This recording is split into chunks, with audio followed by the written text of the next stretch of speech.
Good afternoon. This is Vicki coming to you from Life Begins at 80. Hope you're all doing well today. We're fine down here in Dallas, Texas, and enjoying kind of a lazy afternoon. Although it's been a little scary because I've been watching the news, which I should never do, but there has been a series of murders of older people living in senior living facilities. This could be assisted living, independent living. These people were not all that sick, and they were living in these facilities, and one of the employees who worked in the various, he moved around from facility to facility. He was supposedly a nurse, I imagine, and he would systematically find people who had some money and some jewelry, murder them in their sleep by covering their faces with a pillow, and take all their jewelry. So this is what you get when you pay $5,000 or more a month to live in a place like that. So the question that was on my mind is, do we stay or do we go? Well, we're going to stay. I don't need to go pay all that money to live somewhere if they're going to be hiring people like that. Now, you'd think that these senior living facilities would hire people with stellar backgrounds. I don't think they ever do a background check. They couldn't have done a background check on him. He's a murderer. This is probably not the first time he murdered. He is a horrible man. And I watch him on TV every day here. They're doing his trial on TV. And they showed him stalking a woman in Walmart who he later killed. And her family has to watch these things. Can you imagine? I can't even imagine having to watch a family member of mine being stalked and then murdered. That's just the most disgusting thing I've ever heard. So I don't think these places do a good enough job of screening their employees. And I'm not naming names, and I'm sorry if I'm stepping on any toes. No, I'm not sorry. I think it's necessary that they do a better job of screening, because why should an elderly person be subjected to murder? I think it's disgraceful. So maybe these places will learn from this occurrence. But having to watch this awful man on television every day has been a real eye-opener. So I'm staying in my house, and if I need help later on, I will hire somebody, and I will do a very thorough background check on whoever I hire. I will make sure that this person is investigated upside down and inside out, because I don't want to go in a place like where I'm going to get murdered in my sleep. And you know, these are not shabby places.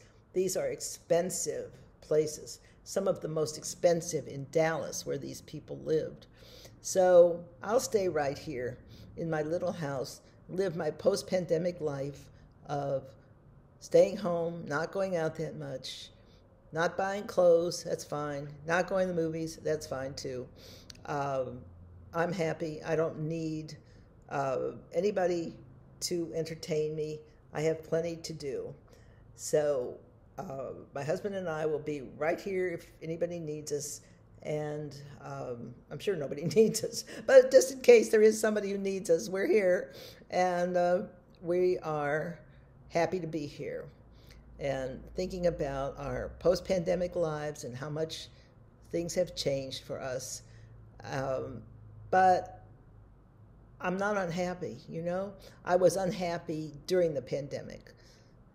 Last Thanksgiving and Christmas, we were alone for the first time in our lives, I imagine. We had no family around us. Our children were not here. No family, nobody.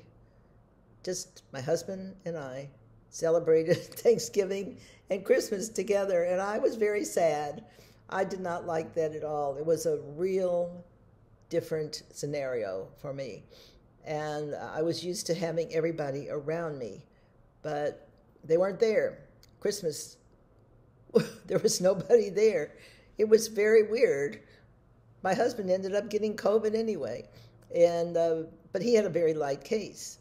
And now we've had 3 shots. We've had the 2 vaccines and a booster. I think we're okay. I mean, I hope. But last year was just dreadful. But this year looks like it's going to be the same scenario. We'll be home alone together. But I don't really care that much. It's all right. I don't want to cook anything. So on Thanksgiving, we're going to go out to eat in a nice restaurant. I don't have to cook. I don't have to clean up. I'll have a nice meal. And my husband, all he wants to do is watch football game, the Dallas Cowboy football game. So he'll come home and watch the football game, and that'll be Thanksgiving. That's enough. And it's over. Christmas, same thing. We'll be here alone together. We've been invited out, but the places where we would have to go are at least an hour and a half drive away, and I just don't feel like driving an hour and a half to go to someone's house and eat a big meal and then have to drive back. So we're going to stay here, and we will have our Christmas dinner here together with my usual cooking skills, where I go and I buy the food already prepared and heat it up. So that's my idea of cooking. If I have to heat something up, that's cooking. So that's what we're going to do, and I don't care. I mean, it's not bothering me this year. I think I got used to being home. I got used to being away from people, and I don't know that I want to be around people anymore. If what I see on the news, is true, it's very dangerous around here. People are getting killed for no reason. You are driving down the road and maybe you unintentionally cut somebody off, or you do something, they just take out their gun and they shoot you in the head. That's the way they handle things. So I'm real careful when I drive. I stay out of everybody's way. If somebody cuts in front of me, I just smile at them and say, go right ahead, and that's fine. I don't want to get in fights with anybody. I'm an 80-year-old woman. Leave me alone. I'm not fighting with you. Don't fight with me. Don't shoot me. I'm sorry if I deviated into your lane. It'll never happen again, I promise. So people are nuts today. I don't know what's happened. Everybody's so angry and rushing around and mean and yelling. The other day, I parked my car. I thought I had plenty of room. I looked. It seemed like I had left plenty of room. Some lady came chasing after me, screaming at me, saying that I parked too close to her car and that she moved her car. I said, well, why did you just tell me? I would have moved my car. No, I already moved my car. And she just continued to scream. So, okay, maybe she was having a bad day. But it was very unsettling to be screamed at. And I looked, and I really didn't think that I had crowded her car. But according to her, I had. So, okay, that's her business. And but I find that people are just not the same anymore. They're nervous. They're irritable. They're unhappy, whatever their problem is. They're just mean. Some of them are just downright mean. And I don't know what's happening in the world. I really don't know why people feel like they have to act like that. Shooting other people. There's a lot of that in Dallas, a lot of road rage. And it's kind of scary to me.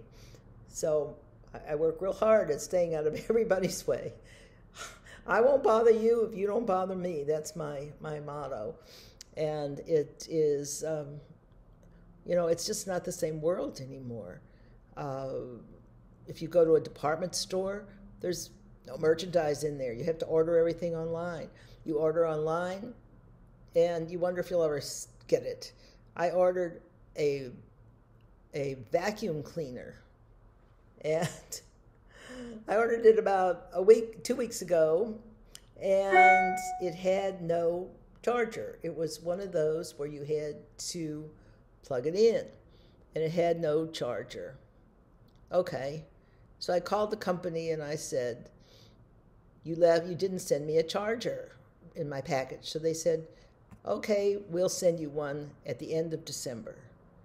I thought, what?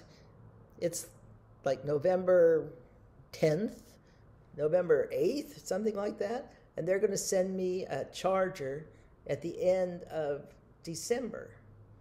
I said, that's a long time.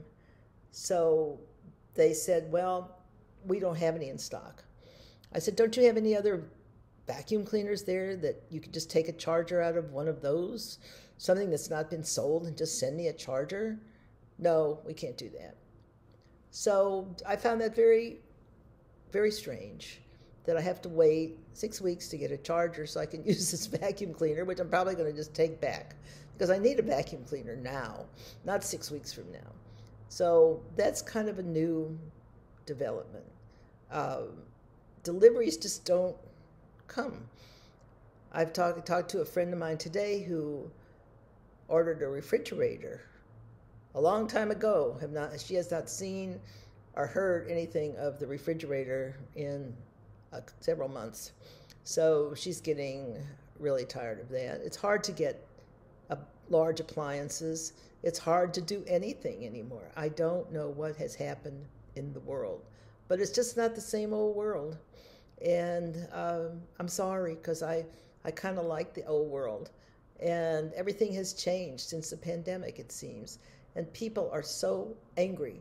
And I have seen examples of the worst behavior, and you're supposed to act like, well, that's just normal. Well, it's not normal. You know, when I saw people storming into the Capitol building, and I know that's old news, I freaked out, literally. I couldn't believe that people would go into the Capitol and start this insurrection and kill people and beat people up, and it just blew me away. That's how old I am. You know, I remember when the United States was a pretty pleasant place to live in, and people would never do that. And anyone who would have done that would have been charged for treason and stuck away in jail forever. But now it's just, you spend a couple years in jail, so what? So you destroyed parts of the Capitol building. What difference does it make?